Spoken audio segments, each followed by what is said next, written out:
Hello and welcome to HoneyBadgerRadio, my lovely specimens. I'm here with my friend Hannah Wallen and host of HoneyBadgerRadio Talk, HBR Talk. Usually that's what it's called. Usually I don't spell it all out because it tends to be obvious by HoneyBadgerRadio that HBR is HoneyBadger. Anyway, I won't belabor that point. We won't badger you anymore with that information. Nice save. Okay. So this week's episode, coming up, what was your topic and why did you select it? Okay, so this week, I've just seen news story after news story where people's civil rights are starting to get infringed for their own good on a level that, we started out with this, for their own good, right? On a level that's hitting it's actually hitting a level where I'm shocked that people haven't protested sooner.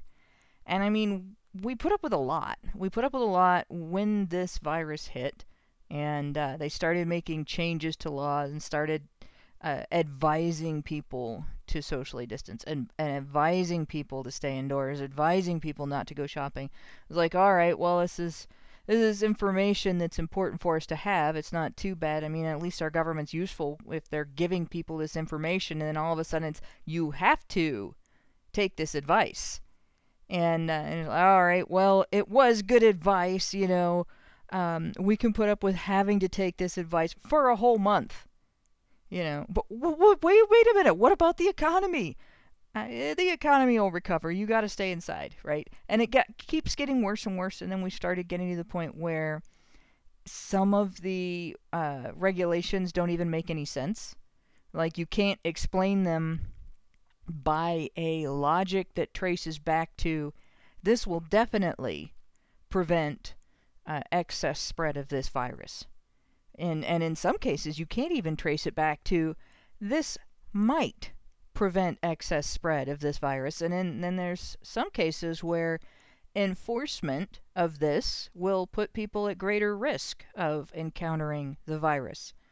So we've gone from, hey, you guys, you should be careful, to, hey, guys, you have to be careful, to phenomenal cosmic power and itty-bitty brain government space. Abuse. Yeah, itty-bitty brain space. So we want to revisit the bureaucratic mind virus that we discussed in HBR Talk 104, I believe it was, and take a look at how it has spread in the wake of the beer bug, using the beer bug as camouflage, and what the implications are for men and boys. Yeah, because many times a lot of these kind of draconian measures, for example, man spreading, and I think it was California that enacted all of that, they end up hitting men and boys more. Because we first and harder, yeah. First and harder, because we have this bias against, it plays out in an interesting way. So we have this idea that men are more culpable for their actions, and more culpable and more suspicious as in general. So when there is a law, we apply it more harshly to men. And we see that with sentencing statistics, men are more likely to be arrested, they're more likely to be charged, they're more likely to end up doing jail time instead of community service. And when they do jail time, they do longer jail time. So the justice system, or any kind of government overreach, always seems to land on men hardest, which, might explain why some societies arranged it so that men had a little bit more say in the government and its policies. But that's a discussion for another time. And yeah. I wanted to also bring something up, an article I saw today that indicates that boys are having greater difficulty with the quarantine than girls, that parents of boys are finding that it's more difficult to contain boys in this situation than it is for girls, because boys have a greater need for exercise and to retain focus. I mean, both boys and girls. Yeah, I would say, the movie, I can't think of the name of the movie where Jack Black plays a Mexican wrestler. Nacho Libre. And he runs across, a nun is castigating the children for wrestling in the orphanage. And he points out that they're just working out their wiggles. The niños are working out their wiggles. Boys have more wiggles than girls. That is just a fact. It isn't something that, like, now in general, you'll find this to be true with most children. Yeah, you're going to find some girls who are, in comparison to other girls, hyperactive, and who are maybe more tomboyish than other girls. But if you compare the full spectrum of boys to the full spectrum of girls, the most wiggly boys are still going to be wigglier than the most wiggly girls, right? And the most docile boys are still going to be wigglier than the most docile girls. And for the most part, you can stick a girl with an indoor activity and give her a rule set and give her the impression that if she likes this and she adheres to it, that the people in her social environment, which would be the parents, right, or the older siblings or whatever, are going to be pleased with her, and she'll do it because of that. And she might even like it because of that. She'll get a sense of accomplishment because she has pleased the powers that be in her social environment.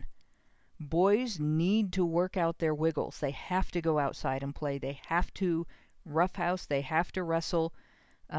That's normal and healthy, and it's how we evolved as a species, for them to go out and hunt and, you know, fish and trap and defend their community and, you know, protect their women. When they grow up, they had to have that kind of energy when they were children. So it's ridiculous to think that girls and boys would have the same experience of being affected by this. And you know, you look at my own household when I was growing up. My parents had two separate and very distinct different reasons why they didn't go along with the trend of using grounding as a punishment that was prevalent in at least my community at that time.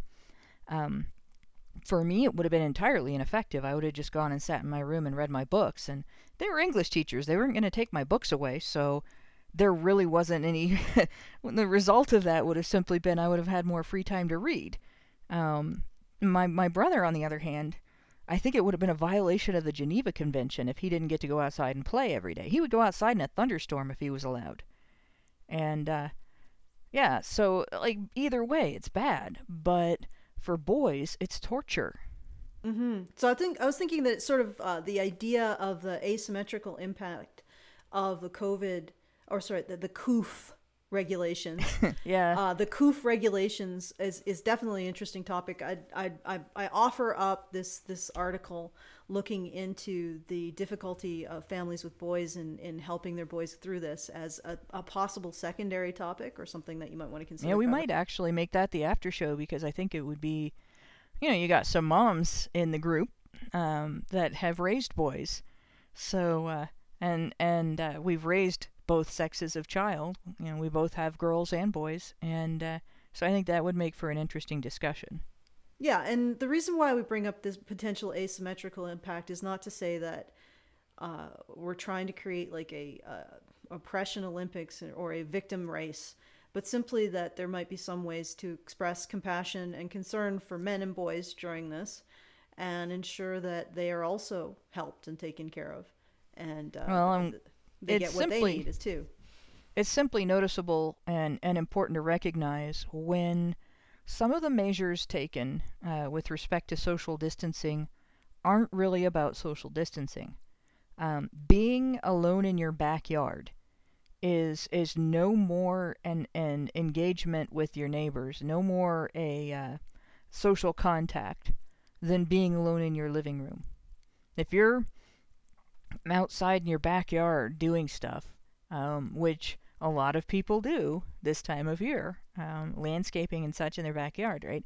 Doing that doesn't endanger you.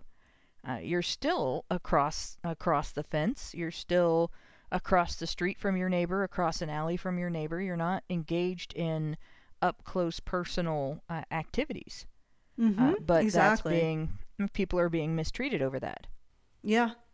And just to elaborate a bit on my point with the judicial system treating men and women differently, it seems like we have this automatic presumption that men are of sound mind and that women are not. So whenever a man is in a situation where he does break the law, we see him as a complete moral agent. But when women do, we almost reach for any excuse not to treat them as if they have sound mind to make moral judgments. But that's a little bit of an aside. Maybe a topic for another time as well. Yeah, we might discuss that a little more in another show as well, simply because I've noted that, if anything, feminism sort of loads our society up on massive numbers of excuses to view women as not being the least bit of sound mind. So, and then they don't find it insulting that's our default for women. It's only insulting when it results in women not being given authority. Well, the problem is that how can people really trust women's authority if they're not seen as having the same amount of sound mind, or aren't seen as having sound minds in the same way we see men are? But again, this is a topic for another time. Yeah, that's my argument for why we aren't ready for a woman president in the United States yet. Because, like, how can we have somebody in the office of president of the United States who has no personal accountability? But yeah, and that goes back to this whole discussion on, regulations and affecting men, and in this situation it is men most affected. You have a situation where men are treated as more culpable. A lot of these regulations are being made by women. Some of the most senseless ones are coming from the Michigan governor, who is a woman, who I noted this in the opener, which I've already mostly got done, but she had outlawed fishing, but you could kayak in the same river. So what is the sense? I mean, obviously, it doesn't make any sense. Yeah, it's not about keeping you from being outdoors if you can go kayaking. It's just that one activity is more popular with, the redneck, self-sufficient person. If the fish jumped into your kayak, would you get a fine? I don't know. That's a good question. I might jump out if a fish jumped into something I was when I wasn't fishing. Do you have the same attitude towards fishing that people have for spiders and stuff? No. It's just that would be quite a surprise. No, actually, I like fishing. But fishing is actually a very self-sufficient and a very solitary activity. You can't sit around and have a conversation with somebody while you're fishing. You're not a big talker in the middle of fishing, because you're going to alert some of the fish. The ones that are closer to the surface, so they won't come near you. You got to be still. It's a still and quiet activity, and it's a very socially distant activity. And then you bring home food that you don't have to go to the store to get. Right? You bring in this fish home if you can eat it. So, you would think that fishing would be an encouraged activity, but kayaking is a social activity. A lot of people do it in groups. They go to the location where they're going to do it in groups, or they meet up there and choose their start point and their end point in groups, and keep track of each other and everything, because it can be kind of dangerous. And so it doesn't make any sense at all. But there you go. Yeah, okay. So if you want to join the discussion between myself, Hannah Wallen, Lauren Brooks, and Karen Strawn, just mosey on over. The link should be right here if I can. This is like reversed, so it's sometimes hard to, somewhere here, somewhere over here, and also in the low bar. So see you next time, my lovely specimens.